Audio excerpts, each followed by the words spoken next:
দেখুন এই যে নিয়োগে দুর্নীতিটা হয়েছে তা বহুমুখী দুর্নীতি, তার বলার কোনো অপেক্ষা রাখে না। কেন বলছি বহুমুখী দুর্নীতি? তার কারণ সেখানে কোনো নিয়মের তোয়াক্কা করা হয়নি, একেবারেই তাই, কোনো নিয়মের তোয়াক্কা করা হয়নি। র্যাঙ্ক জ্যাম্প হয়েছে, সাদা খাতা জমা দেওয়া হয়েছে, আর এগুলো TV9 বাংলা শুধু বলার জন্য বলছে না, একেবারে তথ্য প্রমাণ আমাদের হাতে রয়েছে। কারণ সিবিআই যেই হলফনামা আদালতে জমা দিয়েছে তার কপি এসেছে আমাদের হাতে। সেই কপিতে একেবারে স্পষ্ট করা আছে যে সেখানে র্যাঙ্ক জ্যাম্প হয়েছে, সাদা খাতা জমা দেওয়া হয়েছে, আর ওএমআরে কারচুপি সে তো আমি, আপনি, আমরা প্রত্যেকে জানি। এই নিয়ে আমরা লাগাতার তথ্য তালাশ করছি। আমাদের প্রতিনিধি সুমন মহাপাত্র এক্সক্লুসিভ কিছু তথ্য আপনাদের সামনে তুলে ধরবেন। এছাড়া আমাদের সঙ্গে থাকবেন আমাদের প্রতিনিধি সৌরভ দত্ত, এবং স্টুডিও থেকে আমাদের সঙ্গে রয়েছেন কোয়েল আর মিমি। সবাই কথা বলবো, তবে তার আগে সুমনের কাছে যাই, কারণ TV9 বাংলা শিক্ষায় নিয়োগ দুর্নীতির যে অন্তর্তদন্ত শুরু করেছিল বছর দেড়েক আগে, তা কিন্তু এখনো থামেনি। সুমন, সিবিআই এর যে হলফনামা আদালতে জমা পড়েছে তার কপি আমাদের হাতে এসেছে, কি রয়েছে সেখানে? কোনো নিয়মের তোয়াক্কা তো করা হয়নি। কি পন্থা অবলম্বন করে অযোগ্যরা চাকরি পেল আর যোগ্যরা বঞ্চিত হলো? তোকে পরিষ্কার করে বলছি রুমেলা, এই যে র্যাঙ্ক জাম্পিং, সাদা খাতা জমা দিয়ে চাকরি, এক্সপায়ার্ড প্যানেল ছেলে তাকে চাকরি, কোনো তালিকায় নাম থাকা সত্ত্বেও চাকরি, অর্থাৎ বহুমুখী দুর্নীতি হয়েছে। দুর্নীতির একটা প্যাটার্ন নয়, 1, 2, 3, 4 একাধিক প্যাটার্ন ফলো করা হয়েছে, এবং প্রত্যেকটা প্যাটার্নে কিন্তু ডিপ্রাইভ হয়েছেন যোগ্যরা এবং অযোগ্যরা চাকরি করছেন। সংখ্যাটা কত জানো রুমেলা? দর্শকরা জানলে চমকে উঠবেন। 8,500-এর বেশি চাকরি টোটাল পেয়েছেন অযোগ্যরা, যাদের কার্যত চাকরি পাওয়ার কোনো যোগ্যতাই নেই, তারা চাকরি পেয়েছেন, এবং তাদের মধ্যে অনেকে এখনও বহাল তবিয়তে চাকরি করছেন। সিবিআই প্রথম কিন্তু কোর্টে তাদের রিপোর্ট পেশ করেছিল। আজকে আমরা ব্রেক করছি এসএসসির হলফনামা। স্কুল সার্ভিস কমিশন আদালতে হলফনামা দিয়ে স্বীকার করে নিয়েছে যে দুর্নীতি হয়েছে, এবং সিবিআই যে রিপোর্ট ছিল সেই রিপোর্টকে মান্যতা দিয়েছে এসএসসি। একেবারেই কিন্তু সিবিআই রিপোর্টের সাথে কোনো কন্ট্রাডিকশন এক্ষেত্রে নেই। এবং তোমাকে বলি, গ্রুপ সি, গ্রুপ ডি 3,000-3,000-এর বেশি চাকরিতে দুর্নীতি হয়েছে। চাকরিতে দুর্নীতি কীরকম? র্যাঙ্ক জাম্প, অর্থাৎ যে পেছনের র্যাঙ্কে সে জাম্প করে চাকরি পেয়ে গেছে। শুধু তাই নয়, লিস্টে নাম নেই, সুপারিশপত্র নেই, এসএসসি সুপারিশপত্র না দিলে নিয়োগ হতে পারে না, সে তারপরেও কিন্তু চাকরি পেয়ে গিয়েছেন। আরও বলি তোমাকে রুমেলা, শুধুমাত্র ওএমআর জালিয়াতি নয়, ওএমআরে নম্বর বৃদ্ধি নয়, একাধিক প্যাটার্ন, ইন্টারভিউতে অধিক নম্বর, সব বিষয়ে কিন্তু দুর্নীতি হয়েছে, এবং সেই দুর্নীতি ব্রেকআপ আমাদের হাতে রয়েছে। আমরা গ্রাফিক্সের মাধ্যমে পরপর দেখাচ্ছি। তুমি যদি দেখো, নবম, দশম, একাদশ, দ্বাদশ, গ্রুপ সি, গ্রুপ ডি সব মিলিয়ে প্রায় 8,500-এরও বেশি অযোগ্যরা চাকরি পেয়েছেন। তাদের মধ্যে অনেকের ক্ষেত্রে রুল 17 অ্যাপ্লাই করে চাকরি বরখাস্ত করেছে এসএসসি।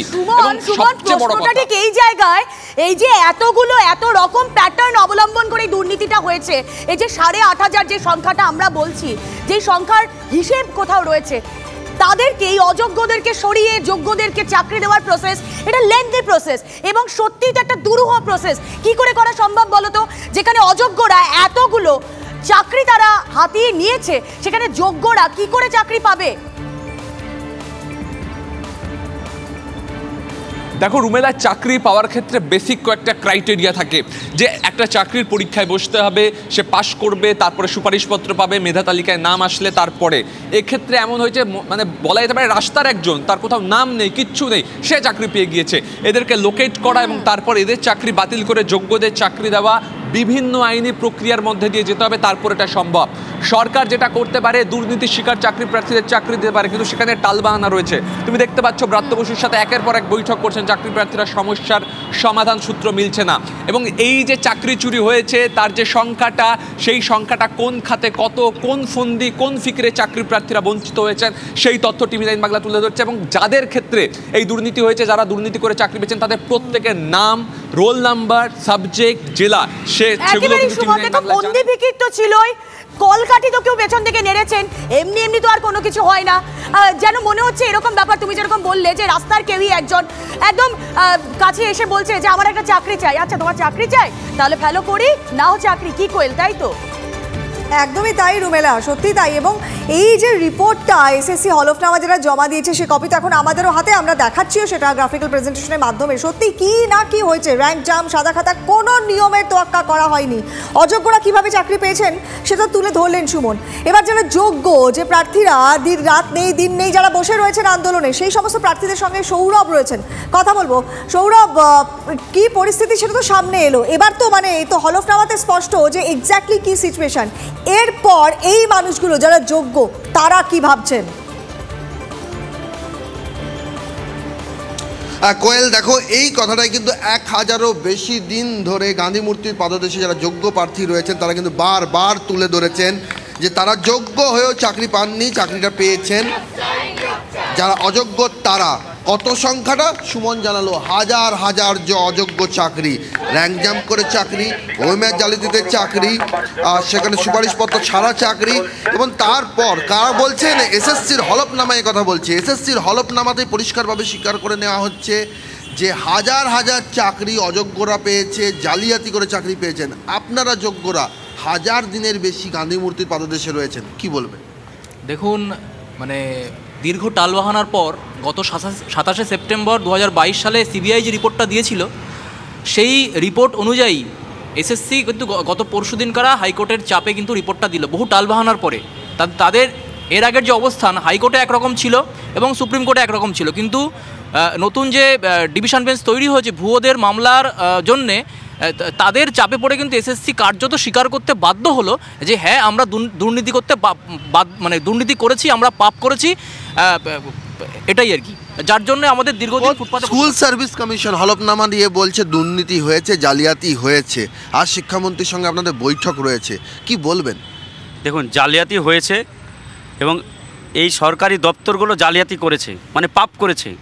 তো মাননীয় কুণাল ঘোষ মহাশয়, তৃণমূল মুখপাত্র, উনি এখানে এসে বলেছিলেন যে যদি কেউ পাপ করে থাকে তার প্রায়শ্চিত্ত সরকার করবে। তা আমাদের নিয়োগ দিয়ে সে প্রায়শ্চিত্তটা করুন, কত দ্রুত প্রায়শ্চিত্ত করতে সম্ভব হবে সেটা দ্রুত করুন, আজকে সেটা আমাদেরকে জানিয়ে দিন, এটাই আমাদের বক্তব্য। খোদ স্কুল সার্ভিস কমিশন বলছে যে জালিয়াতি হয়েছে, আর এখানে তাই বলছেন চাকরি প্রার্থীরা যে তাদের পাপের প্রায়শ্চিত্তটা দ্রুত হোক।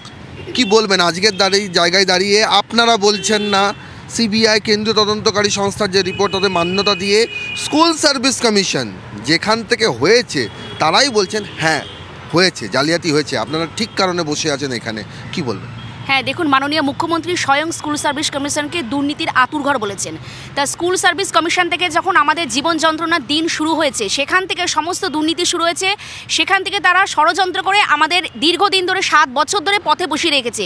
আজ 1013 দিন ধরে আমরা গান্ধী মূর্তিতে 9 to 12-এর ক্যান্ডিডেটরা এখনও পর্যন্ত নিয়োগের অপেক্ষায় বসে আছি।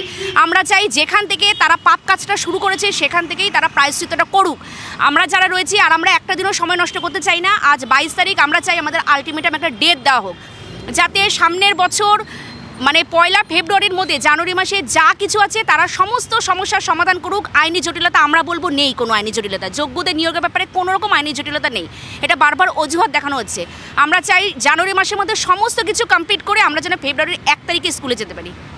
যা দুর্নীতি হয়েছে প্রায়শ্চিত্ত করতে হবে, এবং সেই প্রায়শ্চিত্ত একটাই, নিয়োগ চাই, একথাই বলছেন। খুব স্বাভাবিক ব্যাপার, তারা চাইছেন যত তাড়াতাড়ি সম্ভব এই সমস্যার যাতে সমাধানটা হয়, আর তাদের যেটা প্রাপ্য সেই প্রাপ্য চাকরিটা যেন তারা পান। আমাদেরও নজর থাকবে, আজকে সারা দিন আমরা এই সংক্রান্ত খবরেই নজর রাখবো।